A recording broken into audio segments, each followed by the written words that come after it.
What if everything you've been told about confidence is a lie? What if it isn't a genetic lottery, a gift given only to the loudest voices in the room, the naturally charismatic, the seemingly fearless? What if that quiet ache of self-doubt, that voice that whispers you're not enough, isn't a life sentence? What if it's merely the echo of a skill you haven't yet learned to practice, a muscle you haven't yet learned to strengthen? We live in a world that sells us a version of confidence that is all surface. It's the polished smile, the flawless performance, the unshakable swagger. We're taught to look for it outside of ourselves, in validation, in achievements, in the clothes we wear, or the cars we drive. And when that external validation fades, as it always does, we are left feeling emptier and more uncertain than before. This is the great misunderstanding, the cultural myth that keeps millions of people trapped in lives of quiet hesitation, forever waiting for permission to shine. But I am here to tell you, with absolute certainty, that this myth is a cage whose door has been open all along. Confidence is not a personality trait you are born with. It is not a fixed state of being. It is a consequence.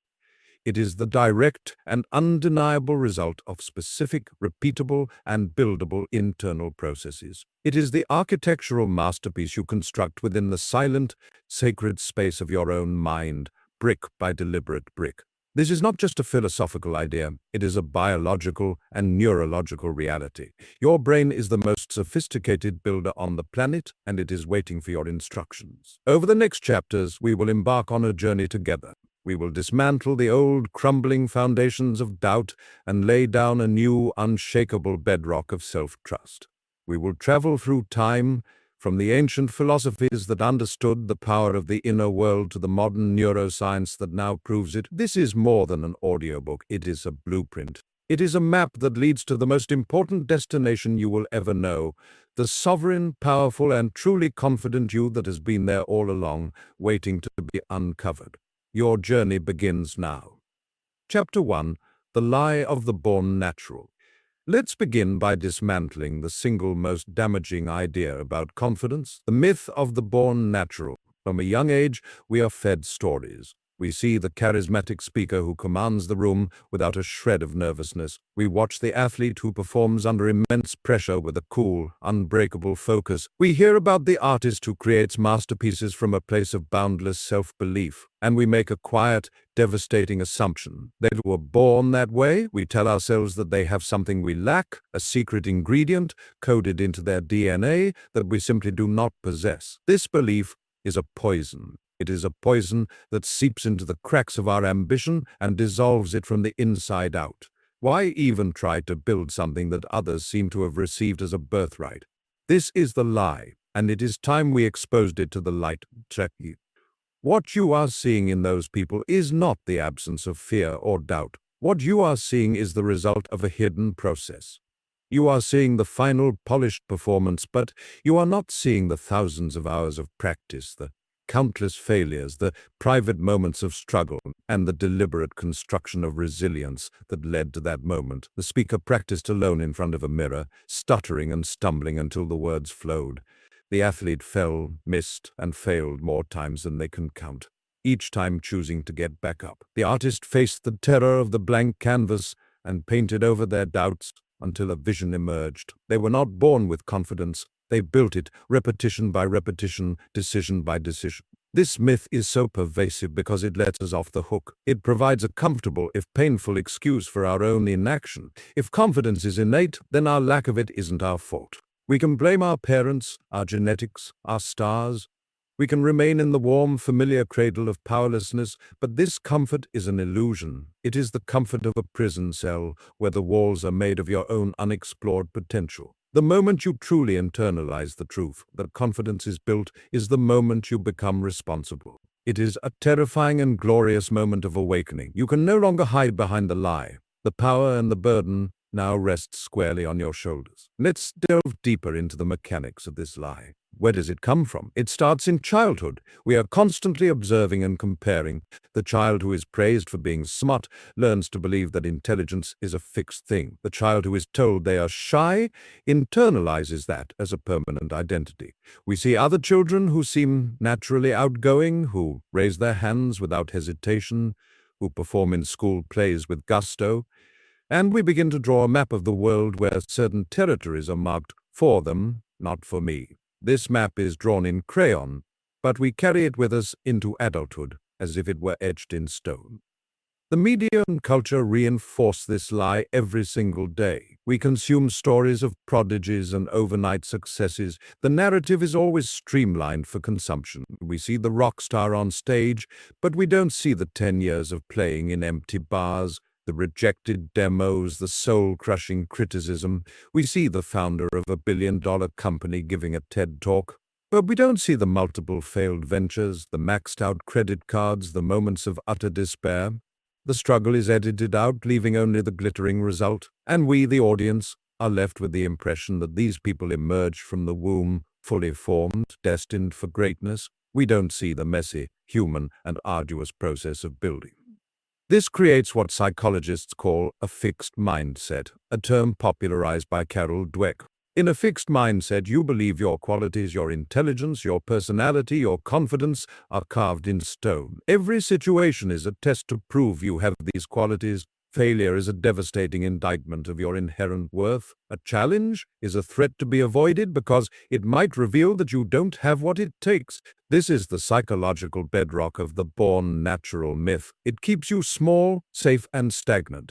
The alternative is the growth mindset. In a growth mindset, you believe your basic qualities are things you can cultivate through your efforts. Your brain and your personality are not fixed, they are starting points. A challenge is not a threat, but an opportunity to grow. Failure is not a verdict, but data. It's feedback that tells you what to adjust for your next attempt. The person with a growth mindset looks at the confident speaker and thinks, what can I learn from them? How did they build that skill?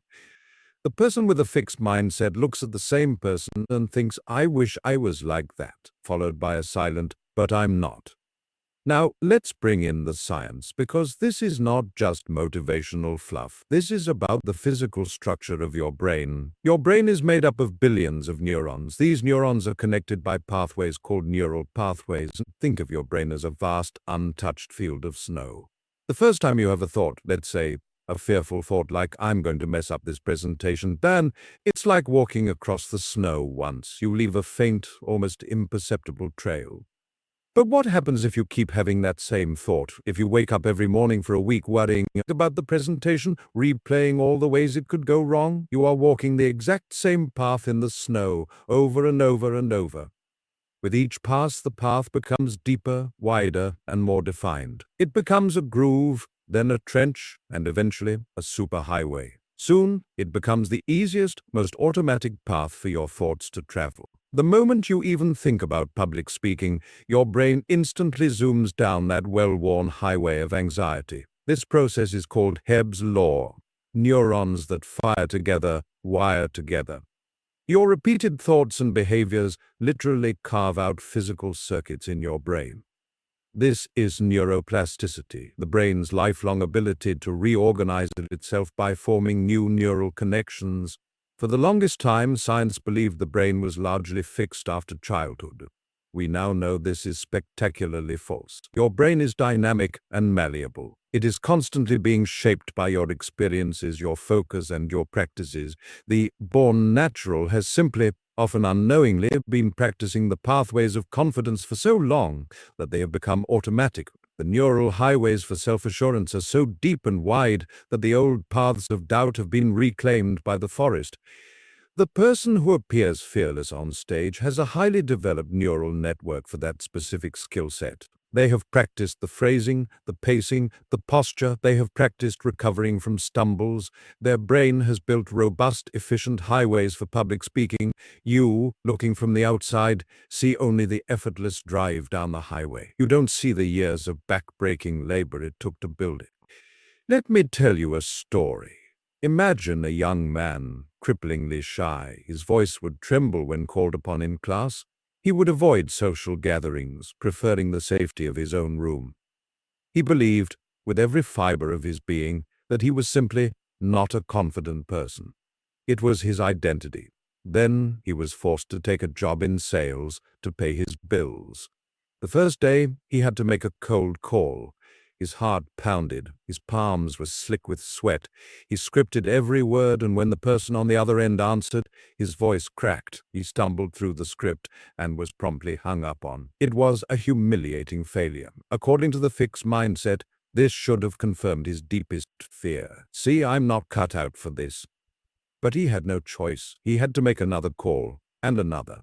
Each call was a walk through the snow. At first he was just creating a messy, chaotic web of failed paths. But slowly, something began to happen. He noticed that some phrases got a better response than others. He learned to take a deep breath before dialing. He discovered that even if he failed, the world didn't end. He was building, call by call, a new path. He was wiring his brain for sales conversations. After 1,000 calls, it wasn't so terrifying. After 10,000 calls, it became easy. He had built a superhighway. Years later, people would describe him as a natural-born salesman. They had no idea of the thousands of failed calls that built that natural talent. This is the story of virtually every person you admire. The comedian who seems so spontaneous spent years honing jokes in tiny, unforgiving comedy clubs. The CEO who makes tough decisions with ease made 1,000 smaller, uncertain decisions that built her judgment. They all started with a faint trail in the snow, just like you. So, how do we begin to carve our own new paths? The first step is awareness. You must become a cartographer of your own mind. You must notice the existing paths. For one day, I want you to simply observe your thoughts without judgment. Don't try to change them yet. Just notice. When you are faced with a potential challenge, what is the immediate automatic thought that arises? I can't do this. This is too hard. People will laugh at me. Write it down. Shine a light on it. This automatic thought is the well-worn neural highway. Recognizing it is the first act of rebellion against the lie. The second step is to understand the role of the body. Your brain and body are not separate. They are one integrated system. The feeling of fear and the feeling of excitement are physiologically almost identical. Increased heart rate, sweaty palms, heightened alertness. The only difference is the label your mind applies. When you feel that surge of anxiety before speaking up in a meeting, your body is preparing for action. The born natural myth teaches you to interpret this as a signal to run, to be silent. But what if you could reinterpret that signal?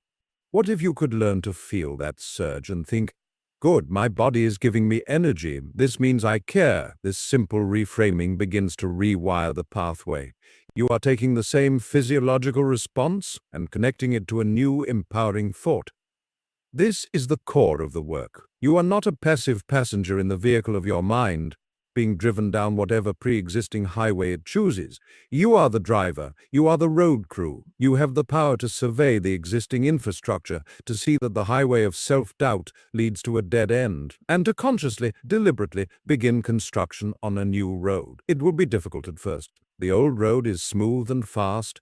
The new path is overgrown and rough. You will have to navigate slowly. You will make mistakes. You will sometimes find yourself accidentally back on the old highway. This is not failure. This is part of the building process. Every time you choose to challenge the automatic negative thought, you are taking a walk on the new path. Every time you speak up, even when your voice shakes, you are paving another inch. Every time you attempt something you're afraid of, regardless of the outcome, you are sending a powerful message to your brain. This new path is important. Build this one. The neurons will fire together, and slowly, surely they will wire together. The lie of the born natural has held you captive for long enough. It has stolen your potential and muted your voice. But today, you have been given the key to your own freedom. The key is the understanding that the confident person you wish to be is not a different species. They are simply a version of you who has put in the repetitions. They have walked the path until it became a road. You have within you, right now, the same builder. You have the same brain with the same miraculous capacity for neuroplasticity. You have the same ability to choose your thoughts, to direct your focus, and to take action in the face of fear. The foundation of all confidence is this, the unwavering belief that you can become competent through effort. It is not about faking it until you make it. It is about building it until you become it. The construction site is your own life. The tools are your choices, and the blueprint is the vision of the person you know. In your quietest and most honest moments, you are meant to be. Let us pick up the tools and begin. Chapter 2: The First Architects Your Thoughts. If confidence is a structure, then your thoughts are the architects. They are the master planners who draw the blueprints for your reality. Every single thing you experience in your outer world, every success, every failure, every moment of courage, every pang of anxiety, was first a thought in your inner world. Most people live their lives as if this isn't true. They believe their thoughts are random, involuntary weather patterns that simply happen to them. A dark cloud of anxiety drifts in, and they accept the storm. A flash of insecurity strikes, and they believe it to be an unchangeable truth. This is living at the mercy of your own mind. But what if you could become the architect? What if you could pick up the pencil and redraw the blueprints? The first and most profound step in building unshakable confidence is to recognize that you are not your thoughts. You are the observer of your thoughts. You are the awareness behind them. And as the aware observer, you hold the power to choose which thoughts you will entertain, which you will challenge, and which you will let pass by like clouds in the sky. Think of your mind as a garden. Your conscious awareness is the gardener. In any garden, weeds will grow. Weeds are the invasive negative thoughts. I can't do this. I'm going to fail. What will they think of me? An untended garden will be overrun by these weeds. They will choke the life out of the beautiful flowers trying to grow. Most people are passive gardeners. They watch the weeds grow and simply lament the state of their garden. But the confident individual, the builder, is an active gardener. They walk through their garden every single day. They notice a weed the moment it sprouts, and they make a choice. They don't curse the weed or beg it to leave. They simply, decisively pull it out. They then plant a seed in its place, a deliberate, positive, empowering thought. I am capable. I am learning. I have value to offer. This is not positive thinking. This is architectural thinking. You are not ignoring the weeds. You are actively replacing them with better, stronger structures. Let's make this practical. Your first actionable practice is what I call the mental weeding ritual. For the next 7 days, I want you to carry a small notebook with you or use a notes app on your phone. This is your garden journal. Several times throughout the day, pause for just 30 seconds. Check in with your mental garden. What thought weeds are growing? Write them down exactly as they appear. I am unprepared for my meeting. My opinion isn't important. I look awkward today. Do not judge them. Simply observe and document. Then, next to each weed, I want you to write a single deliberate seed thought. It must be a simple present tense statement. For the weed, I am unprepared. The seed could be, I am focused and capable of handling this. For my opinion isn't important. Plant the seed. My perspective is unique and valuable. Do this 3 times a day. You are not required to believe the new thought yet. You are simply practicing the act of being the gardener, of choosing the blueprint. You are sending a new, clear instruction to the builder within. You are telling your brain which path you want to widen. This is the foundational work. This is where you pick up the architect's pencil and begin to draw. To understand why this is so powerful, we need to journey into the very nature of thought itself. From a mystical and philosophical perspective, many ancient traditions arrived at the same profound conclusion. The world you perceive is a projection of your mind. In the Kybalion, a text distilling Hermetic principles, it is stated, the all is mind, the universe is mental. This isn't just a poetic sentiment. It suggests that the fundamental substance of reality is consciousness, and our thoughts are the tools that shape that substance into our personal experience. The Buddha taught, we are what we think. All that we are arises with our thoughts. With our thoughts, we make the world. The Stoic emperor Marcus Aurelius wrote in his private meditations, the happiness of your life depends upon the quality of your thoughts. Across time and cultures, the sages have been whispering the same secret. Your inner world dictates your outer world.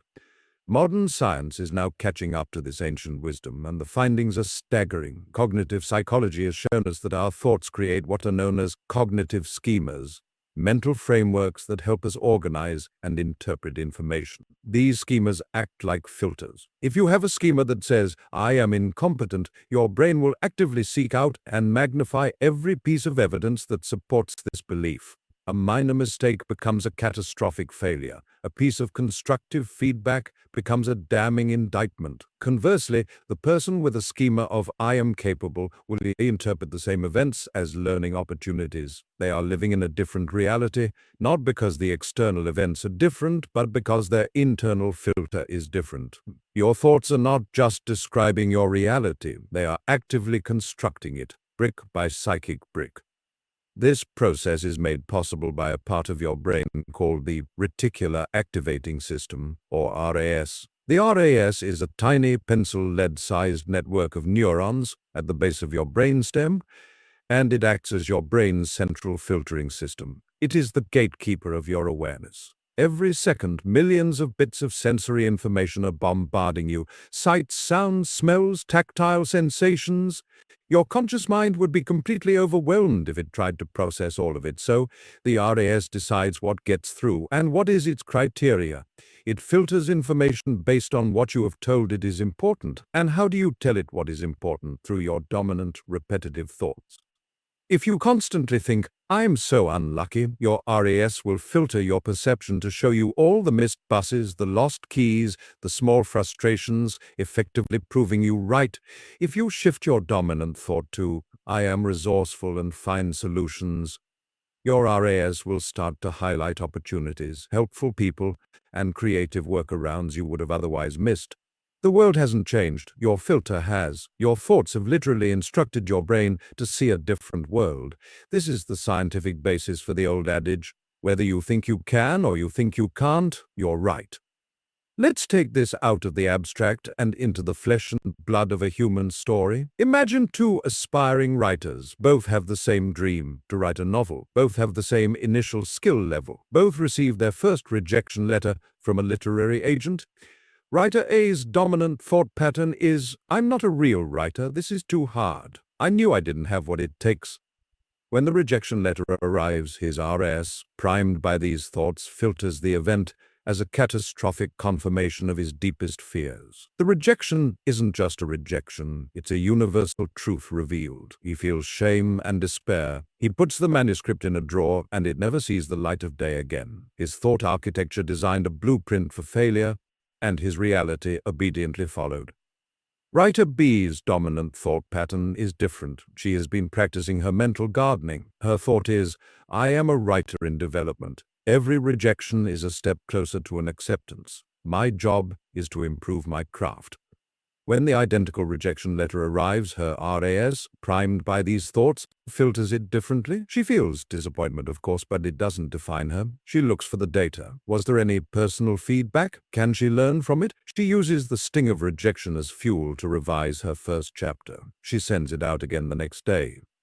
Writer B's thought architecture designed a blueprint for resilience and growth. Her reality over time will inevitably look vastly different from Writer A's, all stemming from the initial architectural plans laid down in their minds.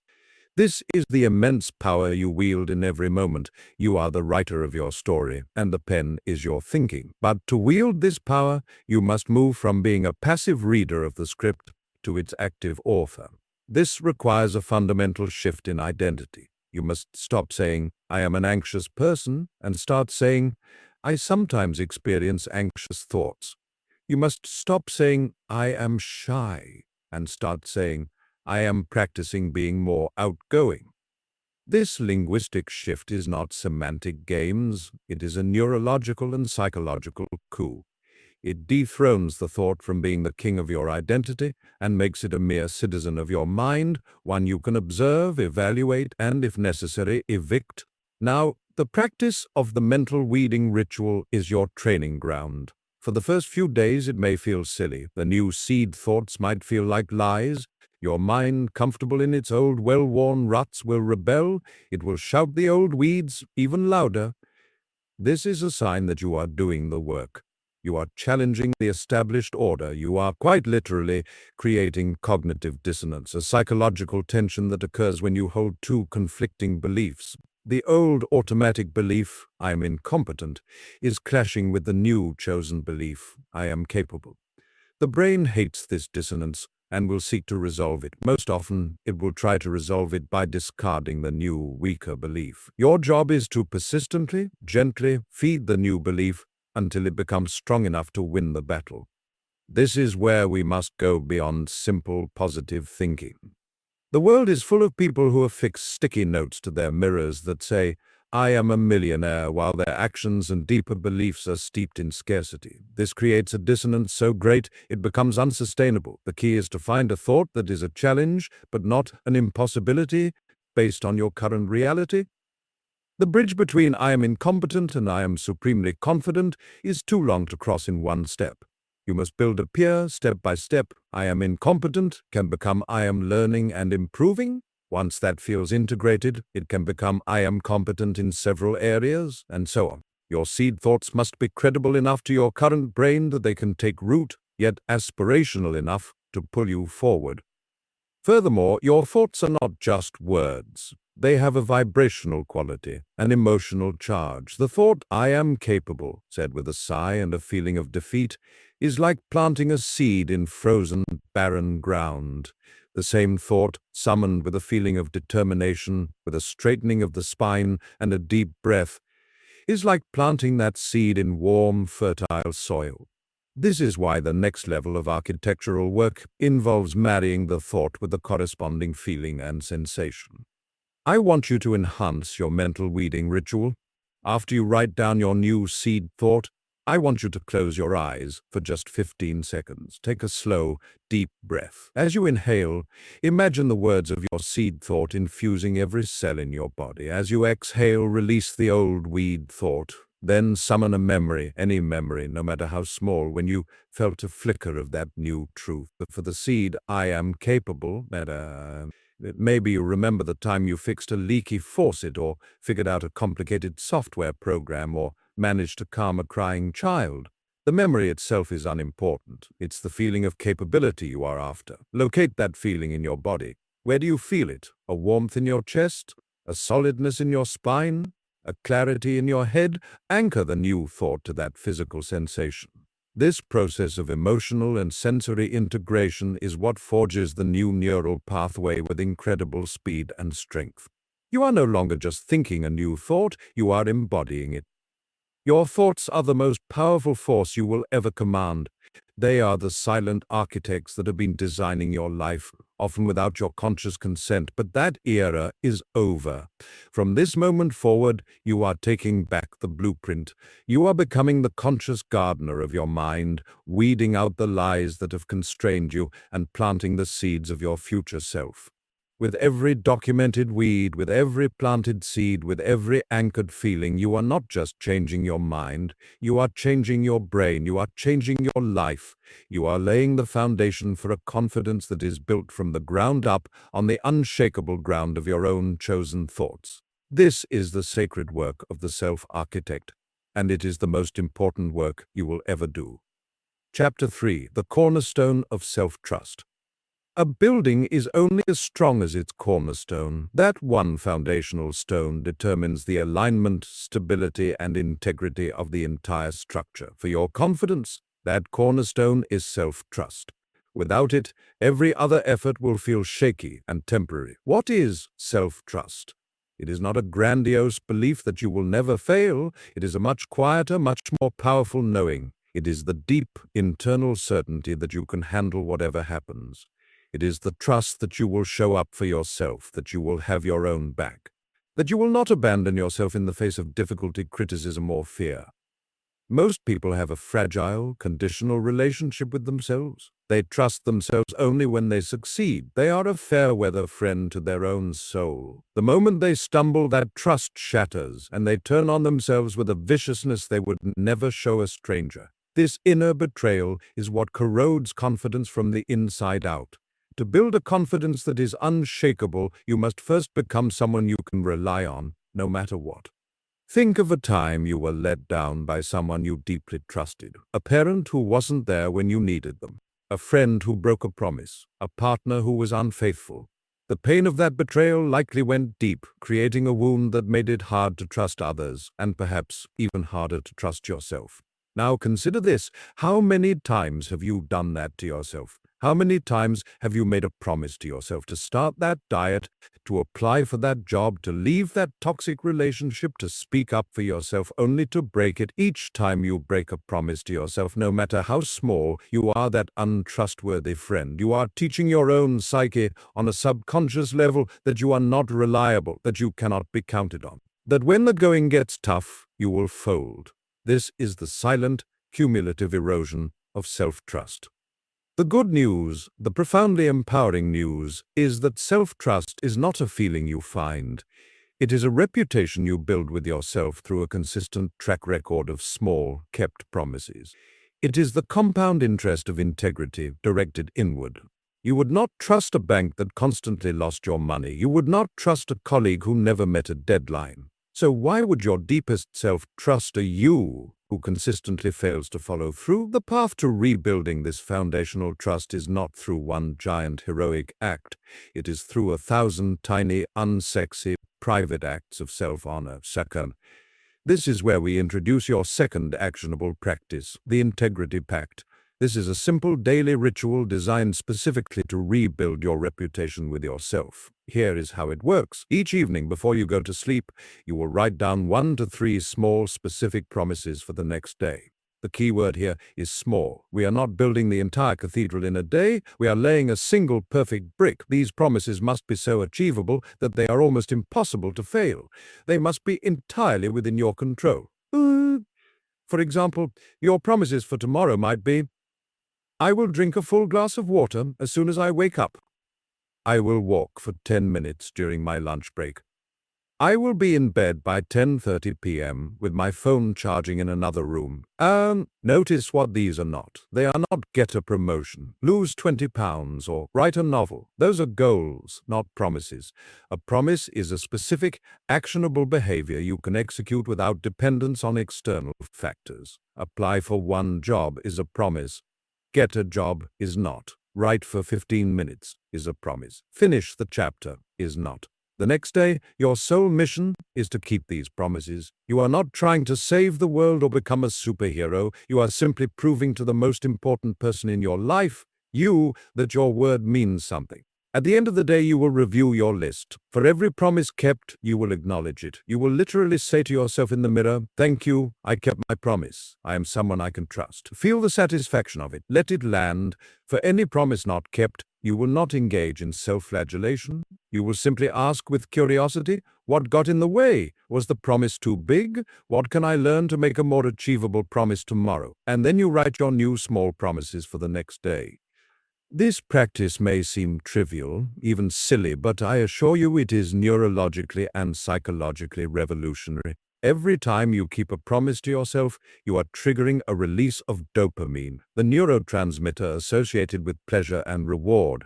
More importantly, you are sending a powerful signal to your subconscious mind. My word is bond. I am reliable. I do what I say I will do. Over days and weeks, this consistent positive feedback loop begins to rewire your self-concept. The internal narrative shifts from I always let myself down to I am a person who follows through. This is the bedrock upon which true confidence is built. When you know deep in your bones that you will show up for yourself, the opinions of others lose their power to destabilize you. The fear of failure diminishes because you trust that even if you fail, you will be there to pick yourself up, learn the lesson, and try again. The ancient Stoics understood this principle intimately. They called it the inner citadel, a fortress of the mind that could not be breached by external events. Marcus Aurelius wrote, you have power over your mind, not outside events. Realize this, and you will find strength. This strength is self-trust. It is the knowledge that while you cannot control the storm, you can always control the integrity of your own ship and your skill as its captain. The storms of life, rejection, criticism, loss will always come. A confidence built on external validation is a house of cards in a hurricane. But a confidence built on the cornerstone of self-trust is a fortress. The wind may howl, but it cannot knock you down because your foundation is your unwavering commitment to yourself. Modern psychology echoes this in the concept of self-efficacy, developed by Albert Bandura. Self-efficacy is the belief in your ability to execute the behaviors necessary to produce specific performance attainments. It is not about having the skills, but about the belief that you can use your skills effectively. Bandura found that the most effective way to build self-efficacy is through mastery experiences, small successive wins. The Integrity Pact is a systematic way of engineering these mastery experiences. You are creating a documented, undeniable history of personal competence. You are building your own CV of self-trust, one checked box at a time. Let's weave this into a story. Imagine a woman named Anya. Anya is bright and capable, but she feels stuck in her career and her personal life. She has big dreams, but never seems to make progress. She believes she's a procrastinator, lazy, and fundamentally undisciplined. Her self-trust is non-existent. She decides to try the Integrity Pact, albeit with skepticism. Her first day, her promises are 1. Make my bed. 2. Read 5 pages of a book. 3. Eat a vegetable with dinner. Apway. She does them. It feels almost too easy, but that night as she checks them off, she feels a faint, unfamiliar flicker. It's not pride exactly, it's more like relief. The next day she keeps her promises again. And the next, after a week, the promises are still small, but they are slightly more meaningful. Spend 10 minutes updating my resume. Call and make that dentist appointment I've been avoiding. Tell my partner one thing I appreciate about them. Each kept promise is another brick laid in the foundation of her self-trust. A month in, a crisis hits at work. A project she is leading goes off the rails due to a mistake from her team. The old Anya would have spiraled into panic and self-blame, convinced she was about to be exposed as a fraud. She would have frozen, avoided her boss, and hoped the problem would magically disappear.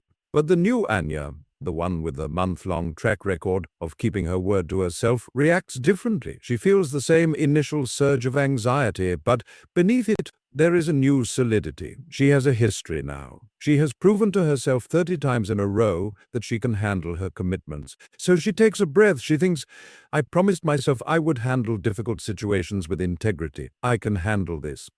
She schedules a meeting with her boss, lays out the problem clearly, and presents a concrete plan for a solution. She doesn't crumble. She handles it.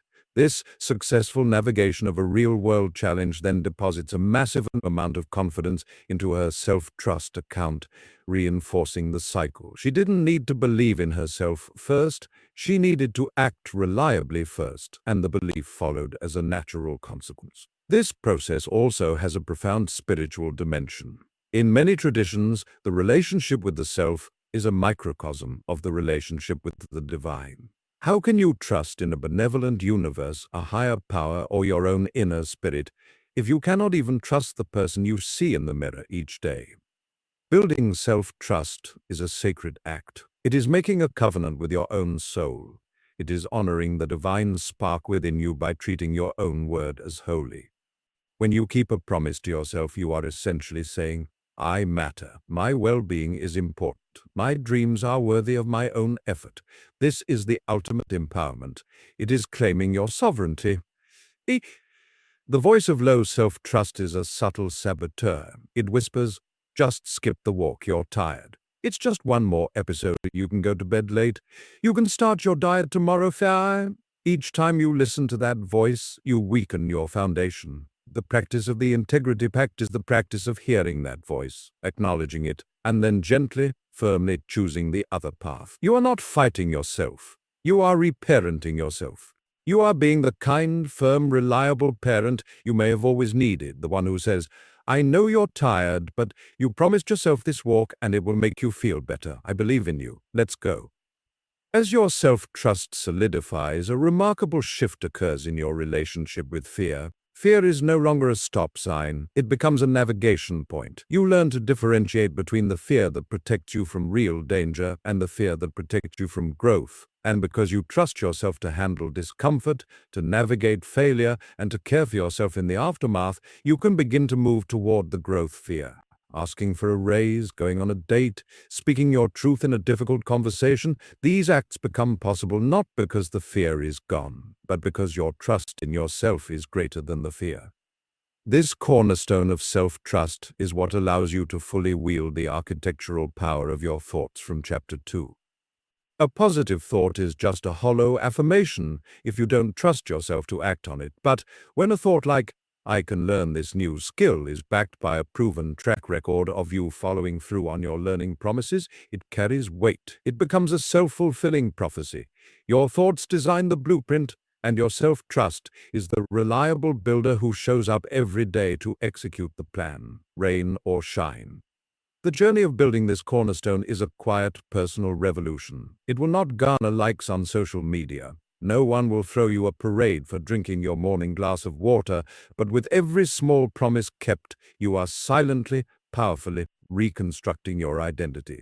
You are moving from being a subject of your own whims to the sovereign of your own life. You are building the one thing that can never be taken from you, the unwavering knowledge that you are home, you are safe, and you can count on the person you will spend the rest of your life with, you. This is the unshakable foundation. Everything else is built upon this sacred ground. Chapter 4. The Alchemy of Action, Turning Intention into Reality. You now have the blueprint, you have the cornerstone, but a blueprint in a drawer and a cornerstone in an empty field do not make a sanctuary. The missing element, the catalytic force that transforms the invisible into the visible, is action. This is the alchemy of confidence, the mysterious process through which a fleeting intention is transmuted into the solid gold of lived experience. Knowledge is not power, it is potential power. It only becomes power when it is applied. You can understand the mechanics of self-trust and the architecture of thought with the precision of a neuroscientist, but if that understanding remains trapped in the realm of theory, it is nothing more than a beautifully decorated cage. Action is the key that unlocks the door.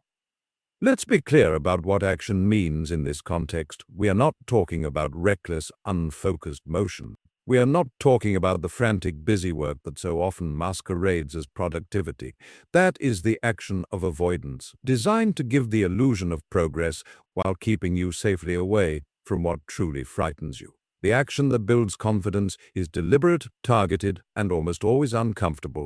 It is the action that carries a measurable risk of failure, embarrassment, or discomfort. It is the action you instinctively want to avoid.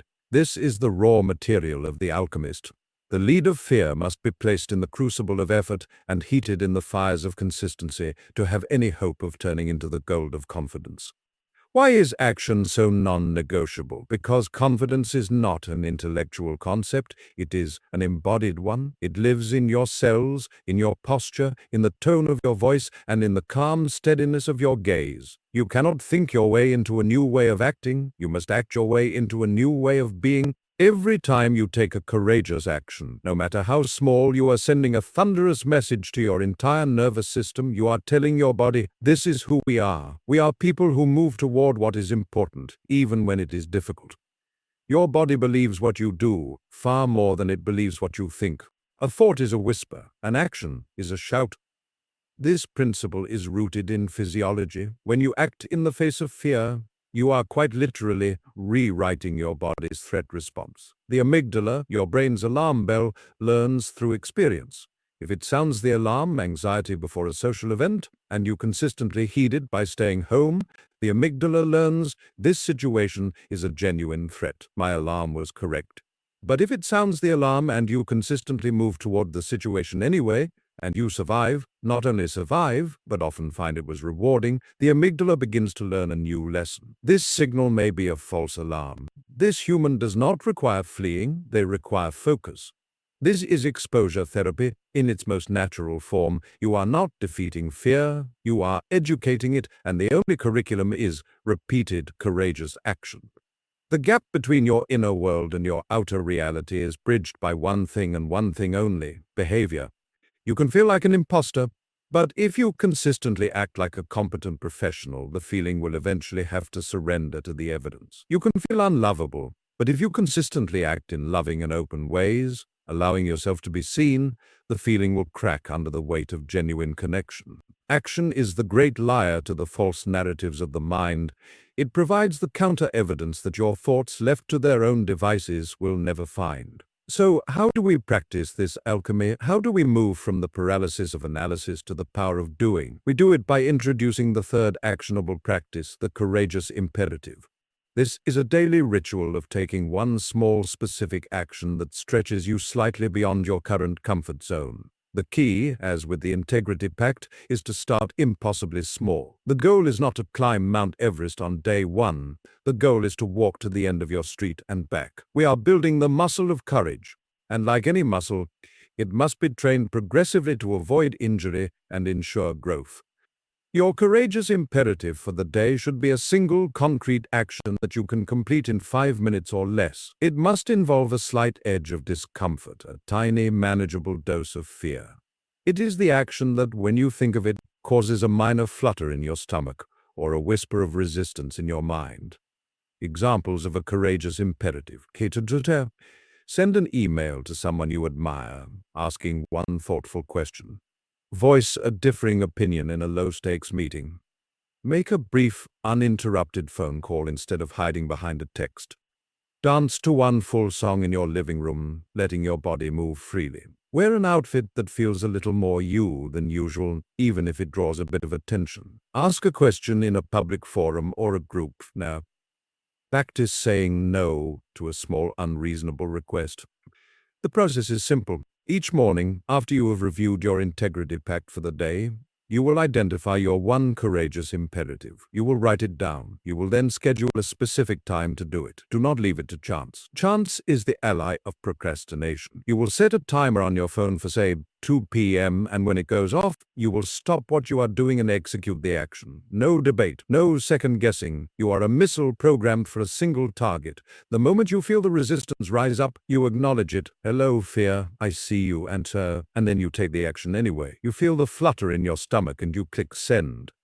You hear the voice saying they'll think you're stupid and you raise your hand. You do not wait for the fear to go away. You act with the fear. You make it your passenger, not your driver. The aftermath is just as important.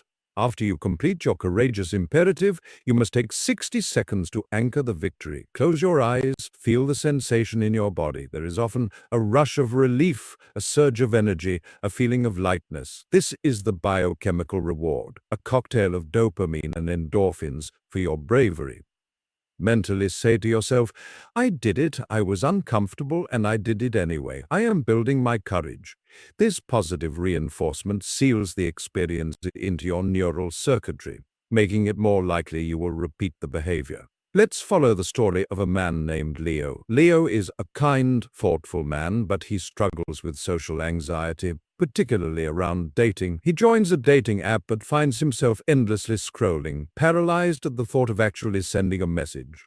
His profile is a monument to inaction. He decides to use the courageous imperative. His first task is not go on a date. It is not even send a compelling message. It is this.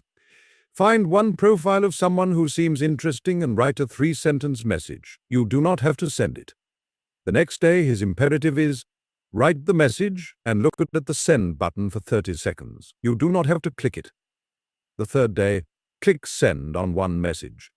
The first time he does it, his heart is pounding. He feels nauseous. He clicks send and immediately wants to throw his phone across the room, but he does his 60-second anchor. He feels the panic subside and a strange, quiet pride take its place. He survived. Nothing catastrophic happened. He does it again the next day and the next. After 2 weeks, sending a first message is no longer a monumental act of courage. It is a minor routine. It has lost its power over him. His comfort zone has expanded. He then upgrades his imperative. Suggest a quick video call to one match. The process repeats. With each small, successful action, his embodied identity shifts from someone who is too scared to date to someone who puts himself out there.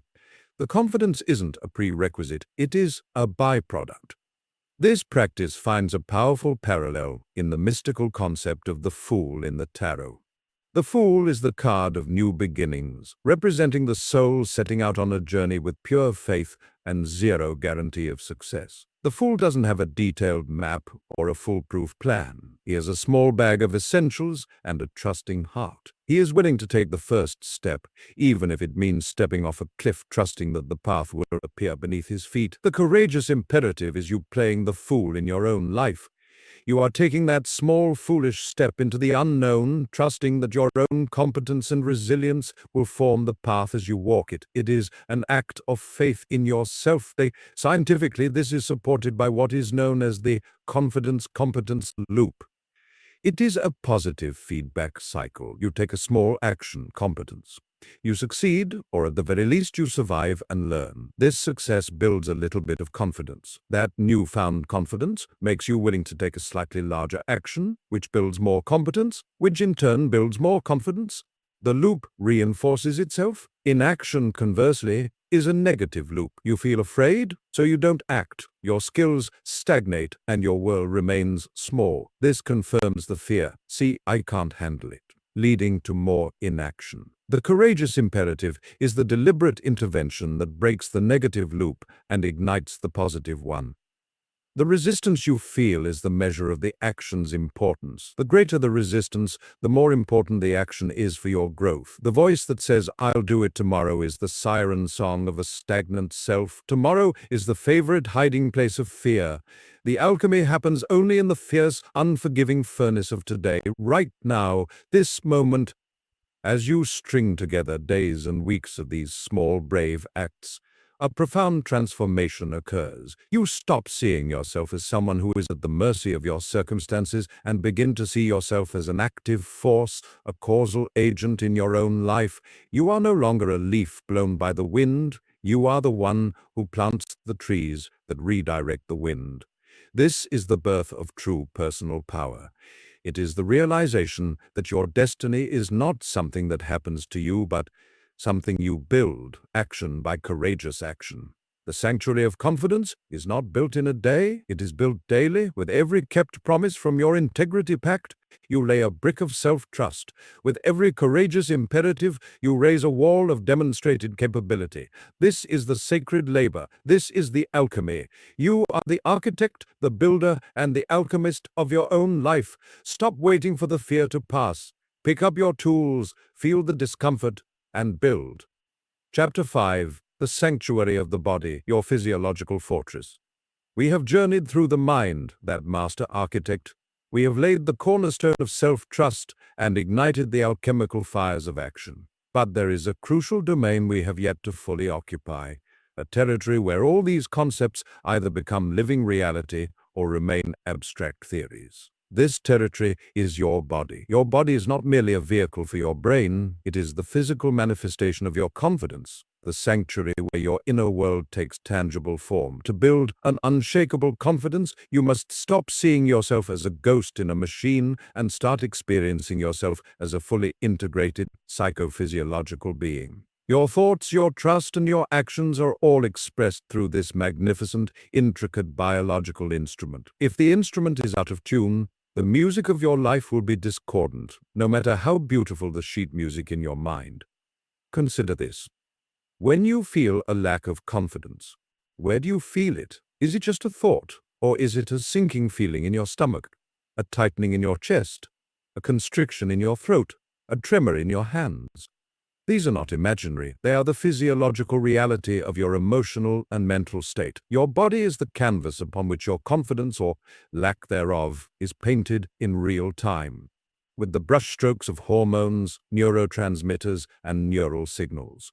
The mind whispers and the body shouts. When the mind whispers, "I am unsafe," the body responds with a cascade of cortisol and adrenaline, preparing for fight or flight. Your heart rate increases, your muscles tense, your breath becomes shallow. This is the biological signature of fear and doubt. Conversely, when the mind whispers, "I am capable and calm," the body can respond with a sense of ease, open posture, steady breath, and a calm heart rate. This is the biological signature of confidence. For too long, you may have been trying to solve a physiological problem with purely psychological solutions. You repeat affirmations while your body is locked in a stress response. It's like trying to lecture a drowning man on swimming technique.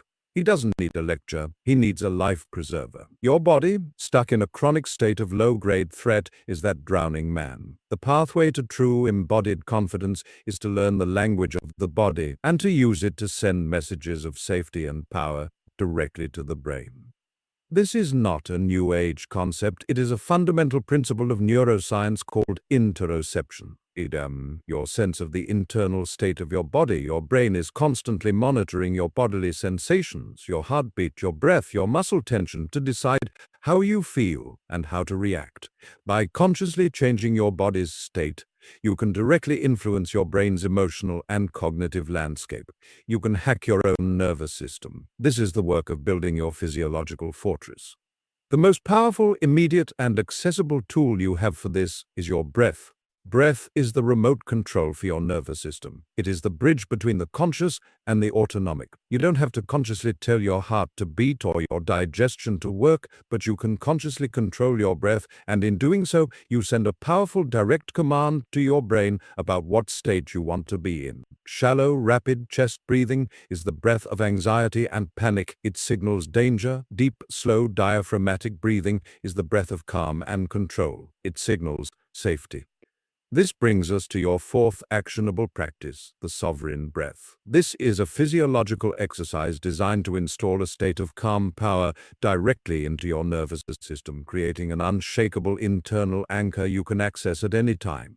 It combines a powerful breathing pattern with a somatic or bodily component to create a profound sense of embodied confidence. Here is how you practice the sovereign breath. By posture. Sit or stand up straight. Imagine a golden thread pulling the crown of your head gently towards the sky. Roll your shoulders back and down, opening your chest. This posture alone begins to shift your physiology from a defensive, closed-off position to an open, commanding one.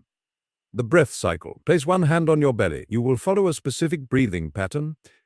Inhale, breathe in deeply and slowly through your nose for a count of 4 seconds. Feel your hand rise as your diaphragm expands and your belly fills with air.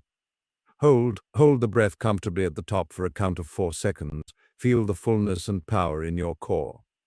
Exhale slowly and controlled through your mouth for a count of 6 seconds. Feel your hand fall as your belly draws in. Ensure the exhale is longer than the inhale. This is key to activating the parasympathetic nervous system, your body's rest and digest mode. Hold the breath out at the bottom for a count of 2 seconds. Embrace the stillness. The somatic anchor. As you hold your breath at the top of the inhalation, I want you to consciously tense the muscles of your body. Clench your fists, tighten your quadriceps and glutes, squeeze your core. Do this for the entire 4-second hold. Feel the surge of power and readiness. Then, as you begin the long, slow exhale, release all the tension at once. Let it flow out of you with the breath. Feel a wave of relaxation and calm wash over you. The mental focus. As you perform this cycle, bring to mind a single word that represents the state you wish to embody. Calm, power, confidence, clarity. Silently repeat this word on the exhale. Practice this for just 2 minutes, 3 times a day. Do it before a meeting, before a difficult conversation, the moment you feel anxiety rising. You are not just calming down. You are actively practicing a state of powerful calm. You are teaching your body the specific physiological recipe for sovereignty. With each cycle, you are building a new default pathway in your nervous system. You are telling your amygdala, see, this is how we respond to challenge. With power, with control, with calm. The science behind this is profound. The extended exhale stimulates the vagus nerve, the longest cranial nerve in your body, which is the command center of your parasympathetic nervous system. Stimulating the vagus nerve slows your heart rate, lowers blood pressure, and promotes a state of calm. The tension and release cycle teaches your body the difference between a state of readiness and a state of collapse. Most people live in a confusing middle ground, tense with anxiety but mentally checked out. The sovereign breath trains you to be able to summon power and release it at will, a skill that is the very essence of emotional and physiological mastery. Let's see this in a story. Imagine a woman named Maria, a talented software engineer who dreads code reviews. The moment she submits her work, her body goes into a stress response. Her shoulders creep up to her ears, her breathing becomes shallow, and she feels a knot of anxiety in her stomach. She tries to think positively, but her body is screaming that she is in danger. She decides to practice the sovereign breath. The next time she submits her code, she feels the familiar tension arise. Instead of spiraling into anxious thoughts, she closes her laptop, sits up straight, and does 2 minutes of the sovereign breath. The physical act of breathing deeply and rhythmically, of tensing and releasing, interrupts the panic loop. The physiological signals of danger subside. After 2 minutes, her heart is no longer racing. The knot in her stomach has loosened. She hasn't solved the code review, but she has solved her reaction to it. She has moved from a state of physiological panic to a state of physiological readiness. She can now face the feedback from a place of calm power, not fearful defensiveness. This is the fortress in action. This practice has deep roots in both ancient wisdom and modern performance science. The yogis have known for millennia that controlling the breath, or pranayama, is the key to controlling the mind and the life force. They called the breath prana, the essential energy of the universe. In the martial art of Aikido, practitioners learn to generate and center their key life energy in their core, or hara, which is precisely the area we engage in diaphragmatic breathing. They understand that power does not come from tense, rigid muscles, but from a centered, calm, and ready body. Similarly, elite athletes, special forces soldiers, and world-class performers all use breathwork and somatic practices to regulate their physiology under extreme pressure. They know that peak performance is impossible without a body that is an ally, not an adversary. Your body is the record keeper of your entire life. Every criticism, every failure, every moment of shame is stored not just as a memory, but as a pattern of tension, a habitual posture, a restricted breath, the slumped shoulders of the bullied child, the held breath of the person who learned to be silent, the clenched jaw of someone who has learned to swallow their anger. By reclaiming your body through practices like the sovereign breath, you are not just building confidence for the future. You are healing the wounds of the past. You are literally breathing new life into old frozen patterns. You are telling your body, that chapter is over. We are safe now. We are powerful now. When your body becomes your sanctuary, the outside world loses its power to shatter you. Criticism, rejection, and failure become events you can process from within your fortress rather than attacks that destroy you. You can feel the sting, acknowledge it, and then use your sovereign breath to return to a state of center. This is resilience in its most tangible form. It is not a thought, it is a physical skill. Your body is the ground upon which the sanctuary of your confidence is built. You have been given the master key, your breath. Use it to unlock the door to your own physiological fortress. Practice the sovereign breath not as a chore, but as a sacred ritual of reclaiming your territory. With every deep, conscious breath, you are evicting the squatters of fear and anxiety and moving yourself back in. You are declaring with your entire being that this body, this life, is your sovereign domain. And from this unshakable, calm center, you can now face anything. Chapter 6. The Mirror of Others, Reflecting Your Own Light. We have built an internal fortress. We have cultivated a mind that serves us, a foundation of self-trust, a habit of courageous action, and a body that is a sanctuary of calm power. Yet there remains one final pervasive frontier where confidence is often won or lost, the perceived judgment of other people. This is the realm of the social mirror. From the moment we are born, we are reflected in the eyes of our parents, our teachers, our peers, and society at large. We learn who we are by seeing ourselves in their reactions. A smile tells us we are good, a frown tells us we are bad. This is a necessary part of human development, but it becomes a prison when we never learn to look away from the mirror and see ourselves directly. We become addicted to the reflection, desperate for it to be positive, and we shape ourselves, often in painful contortions, to please the unseen audience in our minds. The quest for external validation is a bottomless pit. You cannot fill a cup with a hole in it. Every time you receive a compliment, a like, a word of praise, it feels good for a moment, but the feeling quickly leaks away, and you need another hit. You are handing over the title to your own self-worth to a fickle, unpredictable, and often indifferent world. The confident person is not someone who is universally admired. That is an impossibility. The confident person is someone who has retrieved their own title. They have learned to look inward for their validation. They have become the primary source of their own light, no longer relying on the flickering candles of others' opinions to see their own worth. This does not mean becoming arrogant, cold, or indifferent to others. It means becoming self-referential. Your value system, your sense of right and wrong, your assessment of your own efforts and character becomes the ultimate authority. You can listen to feedback, you can cherish connection, but you do not depend on it for your fundamental stability. When you are self-referential, criticism becomes information, not an indictment. Praise becomes a pleasant gift, not a life-saving drug. This is the ultimate freedom. So, how do we break this ancient, deeply wired habit of seeking our reflection in others? We do it by practicing a radical form of self-validation. This is your fifth actionable practice, the declaration of self-worth. This is a daily practice designed to systematically rewire your brain's dependency on external approval and install an internal, unshakable source of validation. The practice has two parts, one private and one public. Part 1, the private declaration, the morning ritual. Each morning, after your sovereign breath practice, you will stand in front of a mirror. You will look yourself directly in the eyes. This alone can feel intensely uncomfortable at first. We are experts at avoiding our own gaze. Then, you will speak a single declaration out loud. It is a simple, powerful statement of fact, not a plea or a wish. The declaration is this: my worth is not negotiable, Kevin. You will say it with conviction. The first time, it may feel like a lie. Your mind will rebel. It will shout all the evidence to the contrary. Remember when you failed? Remember when they rejected you? Remember when you were fired, left, criticized? Acknowledge those thoughts and then say the declaration again. My worth is not negotiable. Eat it.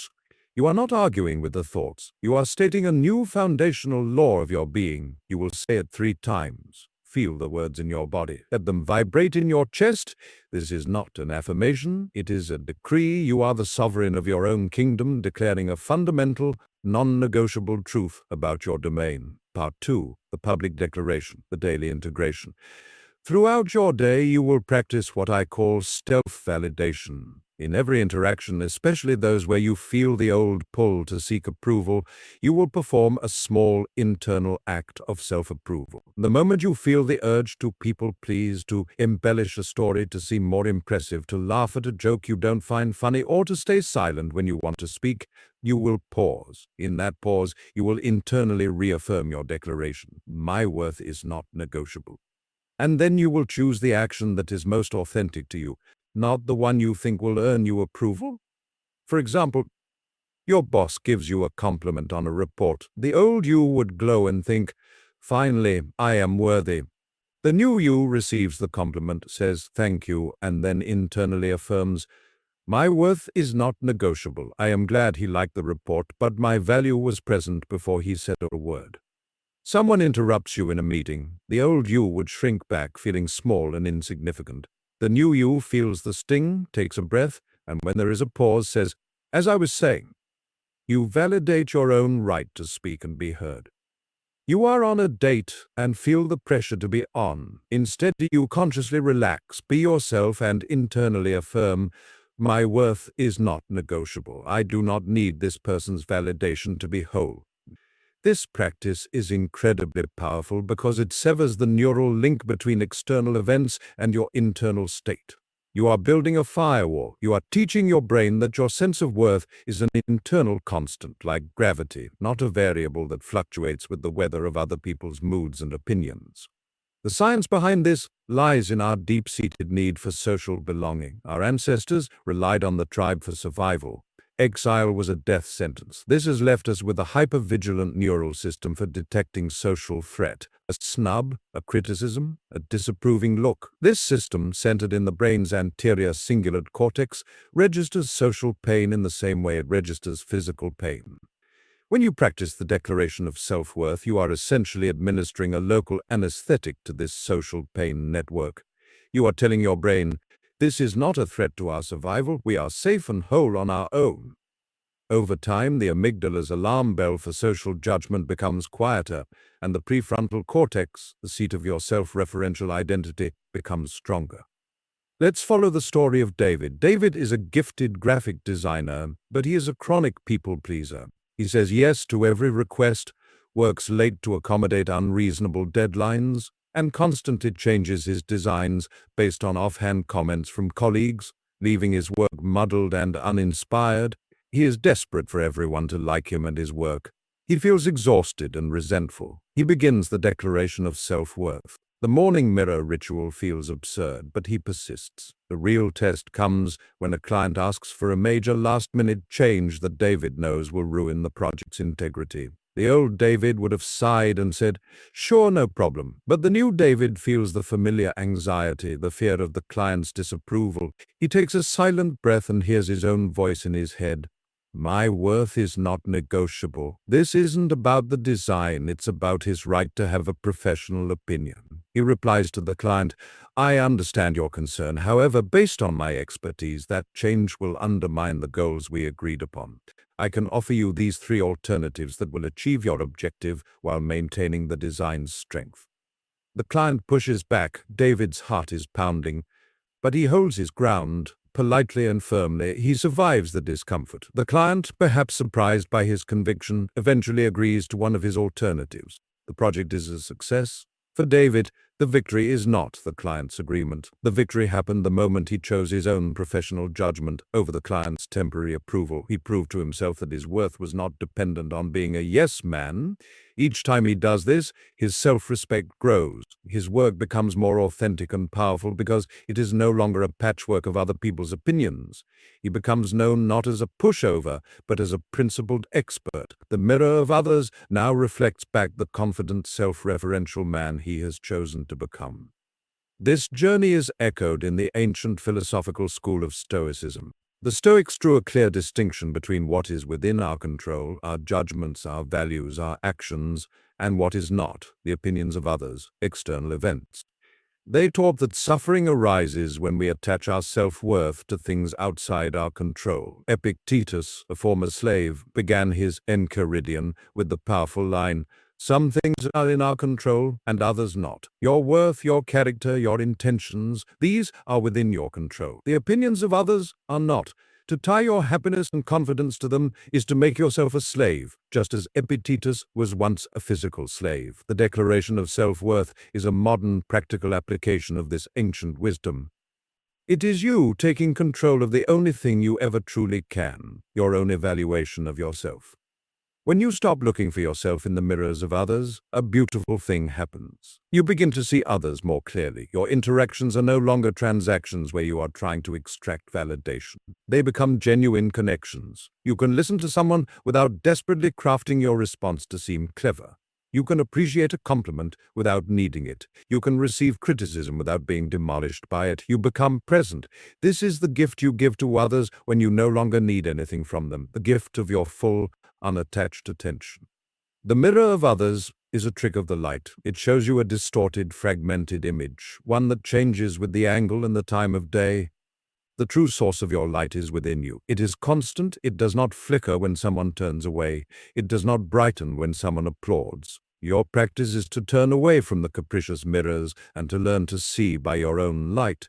The declaration of self-worth is the switch. Flip it daily. Walk through your world illuminated from within. Let others see your light, but never again ask them to power it for you. This is the final emancipation of the confident soul. Chapter 7, The Scaffolding of Failure, Building Wisdom from the Ruins. We have constructed a formidable inner citadel. We have a mind under renovation, a cornerstone of self-trust, a habit of courageous action, a body that is a sanctuary, and a spirit that is self-referential. Yet, there is one universal experience that has the power to make all of this seem like a fragile illusion: failure. Failure is the great humbler, the dream crusher, the confidence-shattering event that we spend most of our lives trying to avoid. But what if we have it all wrong? What if failure is not the antithesis of confidence, but its most essential raw material? What if the very experiences you have been running from, hiding from, and ashamed of are the precise ingredients needed to build a confidence that is truly unbreakable?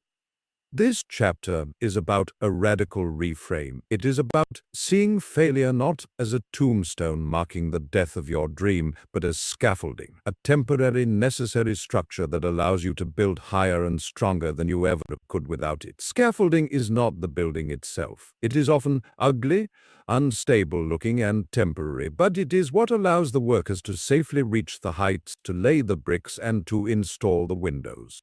Once the building is complete, the scaffolding is removed. You don't look at a magnificent skyscraper and mourn the ugly metal frames that once surrounded it. You celebrate the final result. We must learn to view our failures in the same light. They are not the end of the story. They are the supportive framework for a more resilient, intelligent, and profound version of success. The fear of failure is, at its core, a fear of the permanent wound. We believe that if we fail, we will be marked, branded, and forever diminished in our own eyes and the eyes of others. This is a cognitive distortion of the highest order. Failure is an event, not an identity. You are not a failure because you failed any more than you are a dentist because you once had a toothache. The confident person is not someone who has never failed. They are someone who has a healthy, productive, and insightful relationship with failure. They have learned to metabolize failure and excrete wisdom. So, how do we perform this alchemy? How do we turn the leaden weight of disappointment into the gold of wisdom? We do it by adopting a new ritual, a new way of processing the experience of falling short. This is your sixth actionable practice, the post-mortem of empowerment.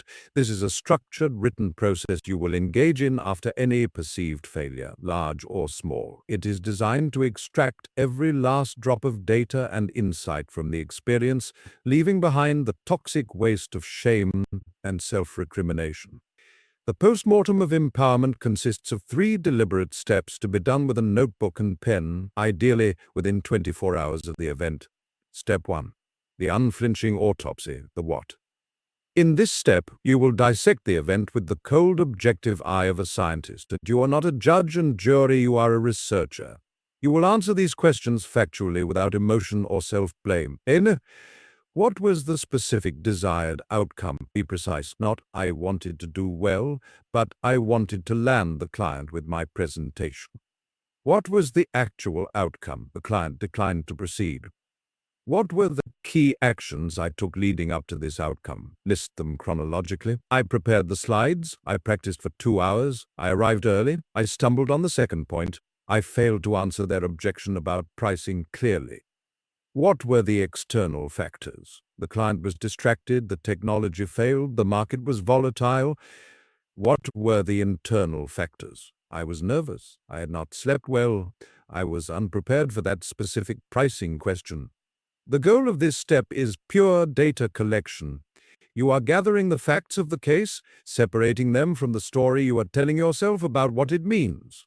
Step 2. The alchemy of insight, the so what. Now, you will take the data from the autopsy and transform it into actionable wisdom. This is where you mine the gold.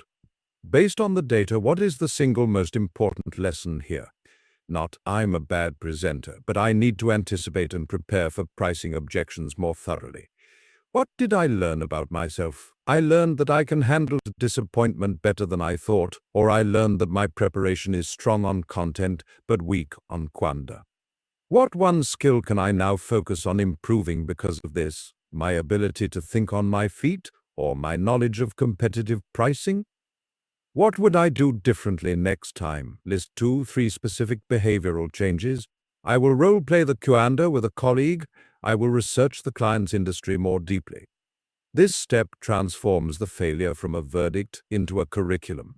It gives you a clear, focused direction for your growth. The failure is no longer a stop sign, it's a detour sign, pointing you toward a better route. Step 3. The ritual of release, the now what. This final step is crucial for preventing the event from becoming a psychic scar. You will consciously release the emotional charge. First, write down the story you have been telling yourself about this failure. The story I'm telling is that I blew my one big chance and I'll never recover.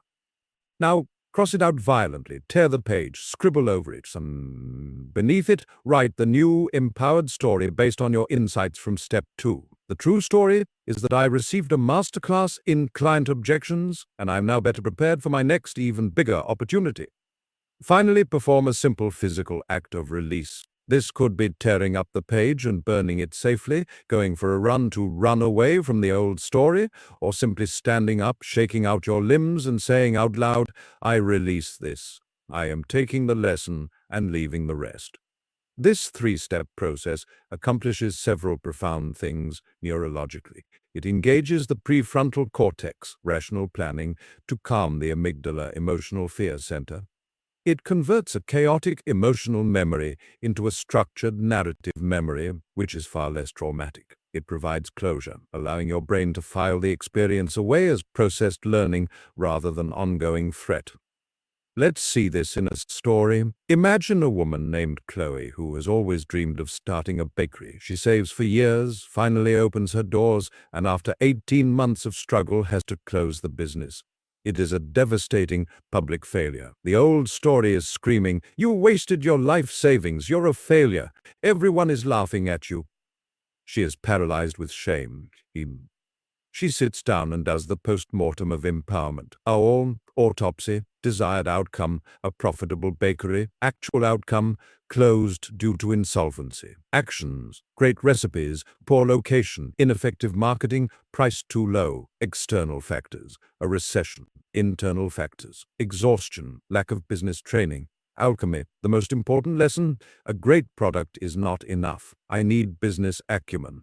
I learned I am resilient and passionate. The skill to improve, financial planning and marketing. What I do differently, do a deeper market analysis, start as an online wholesale model to test demand, hire a business mentor. In Release, she writes the old story, I am a failed baker who embarrassed herself. She tears it up. She writes the new story, I am a passionate food entrepreneur who gained an invaluable hands-on MBA. My next venture will be built on a rock-solid foundation because of this experience. 2 years later, Chloe launches a successful online artisan bread company. She used the scaffolding of her first failure to build a smarter, more resilient business. Her confidence is not based on a flawless record.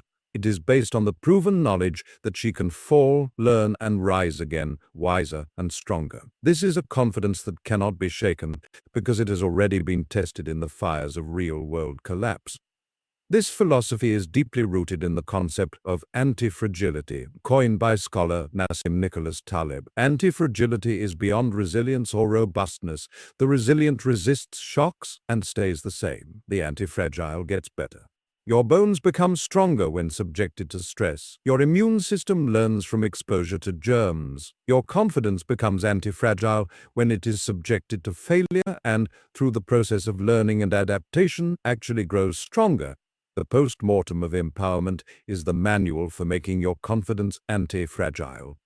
Every great inventor, explorer, and artist has a biography littered with failures. Thomas Edison's 10,000 failed attempts at the light bulb were not failures to him. They were a process of elimination, a way of discovering the 10,000 things that didn't work. J.K. Rowling was a divorced, unemployed single mother living on state benefit when her manuscript for Harry Potter was rejected by 12 publishers. She has spoken about how that period of rock-bottom failure stripped away everything inessential, forcing her to rebuild her life around the one thing that mattered most to her, her writing. The failure became the scaffolding for one of the most successful literary careers in history. Your failures are not evidence of your unworthiness. They are evidence of your courage. You dared to try. You stepped into the arena. And when you fell, you were given a gift. The gift of brutal, honest feedback that success often obscures. Success can make you complacent. Failure demands that you evolve. Embrace the scaffolding. Welcome the falls. Do the difficult, sacred work of the post-mortem. With every perceived failure you process in this way, you are not tearing down your confidence. You are installing a stronger, more intelligent support system for the next level of your growth. The ruins of your past attempts are not a graveyard. They are the most fertile ground you will ever have for planting the seeds of your future triumphs. Stop running from the fall. Learn to land, to learn, and to leap again, always higher than before. Chapter 8. The Vocabulary of Victory, Rewriting Your Inner Narrative. You are the author of your life. This is a truth we have touched upon, but now we must descend into the very engine room of authorship, your inner dialogue. This is the running commentary, the unseen script, the private narration that accompanies your every waking moment. For most people, this narration is not a conscious creation. It is a ghost-written text, composed by past critics, societal expectations, and their own unchallenged fears. The vocabulary of this narration is one of limitation, of doubt, of conditional acceptance. It speaks in the language of I should, I can't, and what if they... This chapter is about seizing the pen from the ghosts. It is about learning a new vocabulary, the vocabulary of victory, and rewriting your inner narrative from a tragedy of hesitation into an epic of agency. Your inner narrative is not just background noise, it is the most powerful spell you will ever cast. The words you use in the privacy of your own mind are incantations. They summon emotional states, they dictate physiological responses, and they ultimately manifest your reality. The statement, "I am terrible under pressure," is not a neutral observation. It is a command. It instructs your nervous system to become dysregulated when stress appears.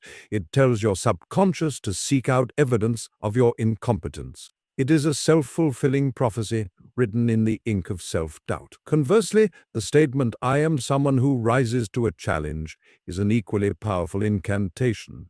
It prepares your body and mind for focused engagement. It primes your brain to find solutions. Your inner narrative is the software that runs the hardware of your being. If the software is buggy and full of viruses, the hardware will never perform to its potential. The challenge is that the old negative narrative is largely automatic. It operates below the level of conscious awareness, a default program running in the background. To change it, we cannot simply delete it. We must overwrite it. We must become conscious of the old script and deliberately, painstakingly write a new one. This is not about slapping a positive affirmation over a deep-seated negative belief. That is like putting a piece of tape over a cracked dam. The pressure will eventually burst through. No, this is about understanding the structure of the old narrative, dismantling its logic, and rebuilding a new one from the foundation up, using the materials of your proven strengths and your conscious intentions. This brings us to your seventh actionable practice, the narrative reauthoring protocol. This is a daily writing practice designed to systematically dismantle your limiting inner dialogue and install a new, empowering one. It is more than journaling, it is cognitive restructuring in its most potent form. The practice takes about 15 minutes and is best done first thing in the morning. You will need your notebook. Step 1. The capture, the old script. Begin by freely writing down the dominant negative thoughts or narrative that is currently running through your mind. Don't filter it, let the critic speak. Give it a voice on the page. Is it about an upcoming challenge? "I'm going to mess up this presentation. My voice will shake. Everyone will see how nervous I am." Is it a general feeling? "I never seem to get ahead. I'm always struggling. Other people have it so much easier." Write it all down. This act of externalizing the narrative robs it of its power. You are no longer the narration, you are the observer of the narration. Step 2. The interrogation, the fact check. Now go through the old script line by line and interrogate it like a skeptical journalist. Your tools are two simple questions. Is this thought 100% true, universally and for all time? What is the concrete, factual evidence for and against this thought? For the thought, "I'm going to mess up this presentation," the interrogation might look like this. Is it 100% true? No, it is a prediction of the future which is unknowable. Evidence for, "I have been nervous in the past. My hands sometimes sweat." Evidence against, "I have also given good presentations. I am well prepared on this topic. I have survived every presentation I've ever given. The audience is human and likely supportive."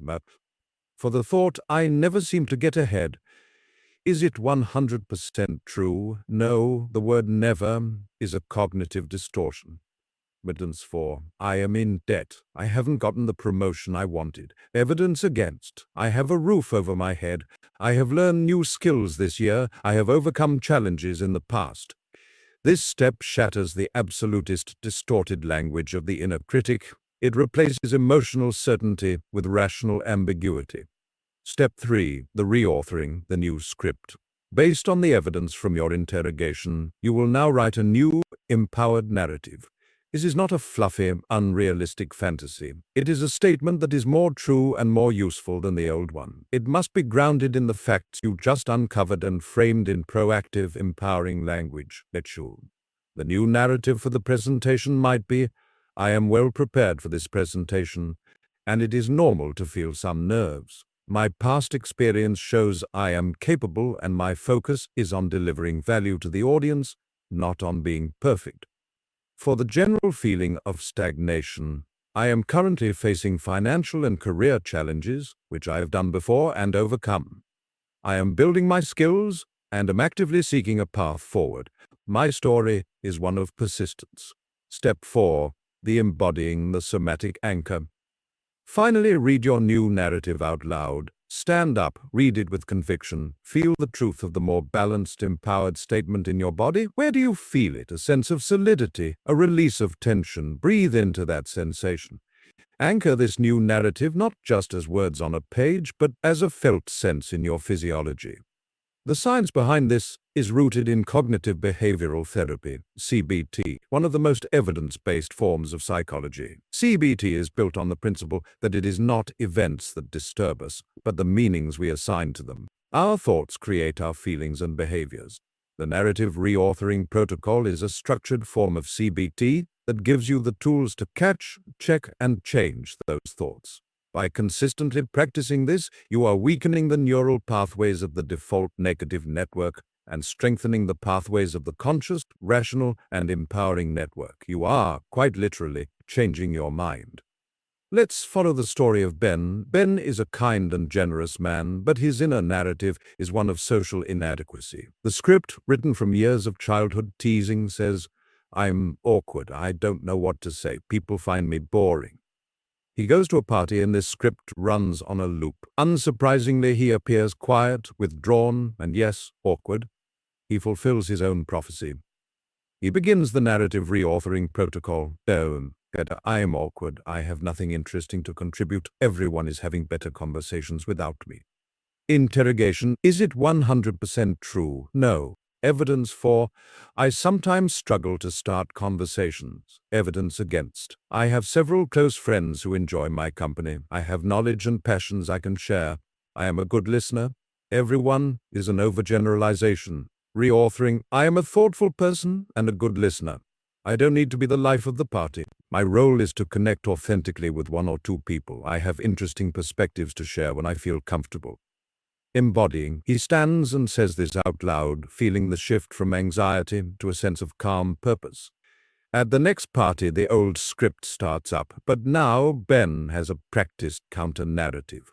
He hears, "You're awkward," and his new trained mind responds with, "I am a thoughtful listener." He takes a breath, approaches one person, and asks a genuine question. He is present. The interaction is pleasant.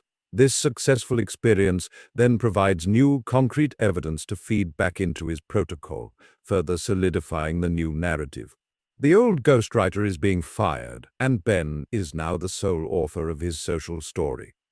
This work connects to the ancient power of the logos in Greek philosophy, the principle of order and knowledge. The Stoics believed that our reasoning faculty, our logos, was our highest power, and that to live in accordance with it was the path to virtue and peace. The disordered, irrational chatter of the negative inner narrative is a corruption of the logos.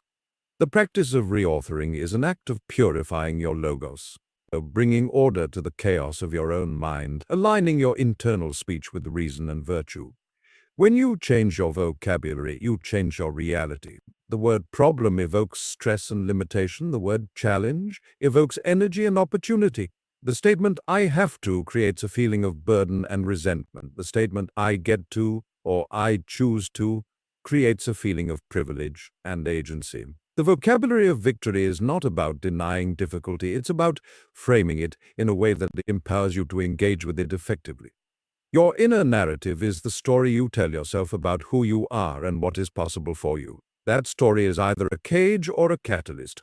By practicing the narrative reauthoring protocol, you are doing the most profound work of confidence building. You are ensuring that your own mind, your most constant companion, is your greatest ally. You are replacing the whispers of a fearful ghost with the clear, confident voice of a sovereign author. Write your story with intention. Write it with courage. Write it with the unshakable belief that the hero, resourceful, resilient, and ever-growing, is and has always been you. Chapter 9. The Ritual of Resonance Aligning with Your Future Self. We have deconstructed the old. We have challenged the architecture of our thoughts, rebuilt self-trust, and learned to act with courage. We have fortified our bodies and rewritten our inner narratives. Now we arrive at the most creative and spiritually potent phase of this journey, the conscious act of calling your future self into being. This is not about mere goal setting or visualization. It is about a profound energetic and psychological shift, a ritual of resonance where you begin to vibrate at the frequency of the person you are destined to become. Confidence, in its most evolved form, is not just believing in who you are today, it is having an unshakable faith in who you are in the process of becoming. Your future self is not a stranger. They are not a distant, perfect version of you on a far-off mountaintop. They are a potentiality, a seed already planted within the soil of your present consciousness. The problem for most people is that they feel severed from this future self. They see them as a separate entity, an achievement to be unlocked one day when they finally have the right job, the right relationship, the right body, the right amount of money. This creates a perpetual state of longing and lack. I am here and my confident self is there, and I am not enough to bridge the gap. This is an illusion. The bridge is not built of external achievements, it is built of internal alignment. The principle of resonance states that a vibrating object will cause another object with the same natural frequency to vibrate. A singer can shatter a glass by hitting the precise note that matches the glass's resonant frequency. This is a physical law, and it has a psychological and spiritual counterpart. You are a vibrating being of energy, consciousness, and emotion. Your frequency is determined by your dominant thoughts, your emotional habits, your beliefs, and your actions. To become your future self, you must stop trying to reach for them and start learning to resonate with them. You must tune your present moment instrument to the frequency of the person you wish to be. When your frequency matches, the transition is not a struggle, it is a natural, graceful emergence. So, how do we tune our instrument? How do we close the perceived gap between our present and our future? We do this through a practice of deep embodiment and sensory-rich imagination. This is your 8th actionable practice, the Future Self-Integration Ritual. This is a daily guided process that moves beyond simple visualization into full sensory and emotional immersion. Find a quiet space where you won't be disturbed for 15 minutes. Sit comfortably or lie down. Phase 1, the anchor of the present, 2 minutes. Begin by bringing your awareness fully into your body. Feel the weight of your body in the chair or on the floor. Notice the sensations in your feet, your legs, your torso. Take 3 deep sovereign breaths, allowing any tension to melt away with each exhale. Acknowledge yourself as you are in this moment without judgment. This is your launching pad. Or phase 2, the invitation, 3 minutes. Now, gently bring to mind the version of you that already exists in your future. Don't force an image. Instead, focus on the qualities of this future self. How do they carry themselves? What is their emotional baseline? Are they calm, purposeful, playful, powerful? Choose 1 or 2 core qualities you wish to embody. For example, unshakably calm and decisively powerful. Phase 3, the embodiment, 7 minutes. This is the core of the ritual. Close your eyes. Imagine your future self standing a few feet in front of you. See them not as a ghost, but as a solid, real being. Notice their posture, the set of their shoulders, the look in their eyes, the slight smile on their face that comes from a deep inner knowing. Now, take a step forward and merge with them. Step directly into their body. Feel what it feels like to inhabit this version of you. Feel the posture from the inside. How does it feel to have your shoulders held back and your chest open? Feel the strength and stability in your spine. Feel the emotional state. What does unshakable calm feel like in your nervous system? It's a cool, still lake. What does decisive power feel like? It's a quiet, humming energy in your core. Engage your senses. Look out through their eyes. What do you see? The world looks different from this perspective, brighter, full of possibility. Listen through their ears. What do you hear? The sounds of the world are not threats, but simply part of the symphony of life. Perform a simple action. In this merged state, imagine picking up a cup of coffee. Feel the certainty in the movement. Imagine having a simple conversation. Hear the tone of your voice, calm, clear, and resonant. Live inside this skin for several minutes. Let the sensory and emotional data wash over you. You are not pretending, you are practicing. You are giving your nervous system a template, a direct experience of a higher frequency of being. Here's phase 4, the gratitude and release, 3 minutes. Slowly step back out of the merged state. returning to your present position. Look at your future self again. Feel a wave of gratitude for this vision, for this potential that is already yours. Thank them for showing you the way, then watch as they turn and walk into your future, knowing that with every step you take in your present life, you are walking the same path they are on. They are not ahead of you, they are simply showing you who you are when you arrive. Take a deep breath, wiggle your fingers and toes, and bring your awareness fully back to the root. The science that supports this is found in the concept of self-directed neuroplasticity. Your brain does not know the difference between a vividly imagined experience and a real one. When you immerse yourself in this future self ritual, you are firing and wiring the same neural circuits that would be active if you were actually behaving as that confident, calm person. You are building the neural architecture for that future state now. Athletes use this kind of mental rehearsal constantly. They run their races in their minds 1,000 times before they ever set foot on the track, building the neural pathways for victory. You are doing the same for the race of your life. Furthermore, this practice aligns with the quantum principle that the observer affects the observed. By consistently observing yourself as already being confident and capable, you begin to pull that reality toward you. You start to notice opportunities your future self would take. You begin to respond to challenges with the resilience your future self possesses. The ritual creates a psychological pull, drawing your present self forward into the waiting arms of your future.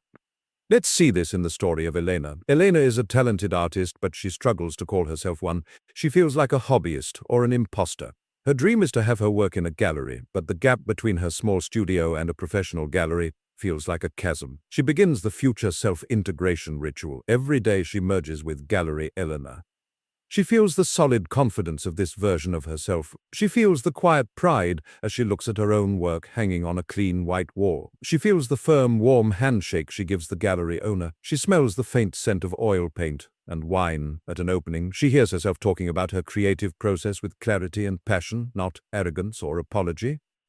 After several weeks of this practice, something shifts. She is working on a new piece, and instead of the usual critical voice, she hears the calm, assured voice of her future self.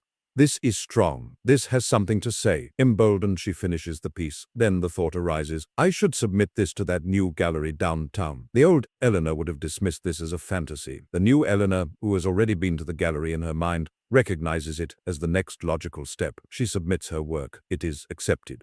The external reality simply caught up with the internal one she had been living and breathing for weeks. This process is a modern application of an ancient mystical truth. As within, so without. Your outer world is a reflection of your inner state. By changing your inner state through the ritual of resonance, you command the reflection to change. You are not waiting for your circumstances to grant you confidence. You are generating the confidence from within, which then magnetically rearranges your circumstances to match them. Your future self is not waiting for you. They are calling to you. They are a magnetic north on the compass of your soul. The ritual of resonance is you adjusting your course to align with that pull. Do not see it as a fanciful exercise. See it as the most serious work you can do. It is the act of sculpting your own identity from the inside out, of reaching across the illusion of time and pulling your greatest potential into your present moment. Practice this daily, tune your frequency, align your resonance, and watch as the person you have always been destined to be steps gracefully and confidently into the life you are now living. Chapter 10. The Unshakable Core, Living as Your Own Sovereign. We have come to the culmination, the final piece of the architecture. We have journeyed from the lie of the born natural to the truth of the builder. We have become architects of our thoughts, masons of self-trust, and alchemists of action. We have turned our body into a sanctuary, learned to see by our own light, and built wisdom from the very ruins we once feared. We have rewritten our inner narrative and begun the sacred ritual of resonating with our future self. Now we arrive at the ultimate synthesis. All these practices, all these insights lead to one central unifying purpose, the forging of an unshakable core and the conscious assumption of your own sovereignty. What is sovereignty? It is the supreme authority and power over your own inner kingdom. It is the state of no longer being a subject to your past, to your fears, to the opinions of others, or to the whims of circumstance. A sovereign does not beg for validation from foreign powers. A sovereign does not react to every provocation from the outskirts of their domain. A sovereign consults their own counsel, makes their own decrees, and rules with a calm, unwavering authority that comes from within. This is the essence of true, unassailable confidence. It is not a loud, brash boastfulness. It is a quiet, deep, and unbreakable knowing that you are the final authority on your own life. This unshakable core is not a destination you arrive at and then remain forever. It is a dynamic state of being, a muscle that is maintained through consistent practice. It is the integration of all the chapters that have come before. Your sovereign practice is your daily governance of your inner kingdom. The mental weeding ritual is you tending the crops of your mind. The integrity pact is you upholding the laws of your own word. The courageous imperative is you sending out your knights to expand the borders of your realm. The sovereign breath is you fortifying the castle walls. The declaration of self-worth is you signing your own treaty of independence. The post-mortem of empowerment is you learning from the battles you have fought. The narrative reauthoring is you writing the official history of your kingdom. The future self-ritual is you consulting with the oracle of your own potential. Now, when you live from this integrated place, your relationship with the world transforms. Challenges no longer feel like existential threats. They feel like diplomatic missions or opportunities for your kingdom to grow. The criticism of others is no longer a declaration of war. It is a communique from a foreign perspective that you can choose to accept, reject, or file for later review. Failure is not an invasion that topples your government. It is intelligence that helps you refine your strategies. Your emotional state is no longer a rebellious mob. It is a populace whose needs you have learned to listen to and govern with wisdom and compassion. This is the final, actionable practice, the daily sovereignty review. This is not another new task, but a graceful integration of all you have learned into a simple end-of-day ritual that solidifies your reign. It takes 10 minutes before you sleep. Step 1. The Council of 3 minutes. Reflect on your day through the lens of your 3 core practices. The architect thought. What was the dominant narrative today? Did I successfully reauthor a limiting story?